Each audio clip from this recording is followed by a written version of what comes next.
ባለፈው ሄሉን ሰርፕራይዝ ያደረጋት ሰው ነበር።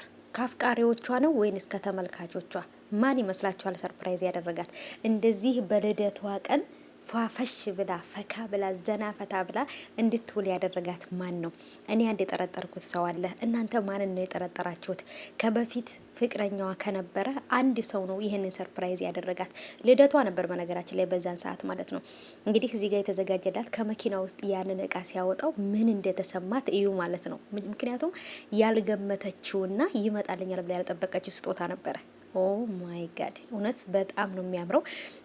እንግዲህ በጣም የሚወዳት የሚያከብራት ምን ያህል ለሷ ቦታ ያለው ሰው መሰላችሁ? እንደዚህ አድርጎ በፎቶ ኬክ አሰርቶ የላክላት ማለት ነው። እና አንዳንድ ጊዜ የሰው ደስታ የሚያስደስታቸው የሰው መሳቅ የሰው በቃ እንደዚህ ስኬት የሚያስደስታቸው ሰዎች አሉና ማን ይመስላችኋል ይሄን ሰርፕራይዝ ያደረጋት?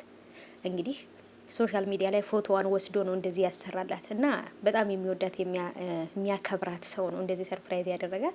ግን ደግሞ እንደዚህ ሰርፕራይዝ ይደረጋሉ ብላ አላሰበችም። ምክንያቱም አበባም አይታችሁ ከሆነ አበባም ታልኮላት ስለነበረ የመጨረሻ ስጦታ ነበር የመሰላት። በጣም ነበር የሚያምረው። ዋው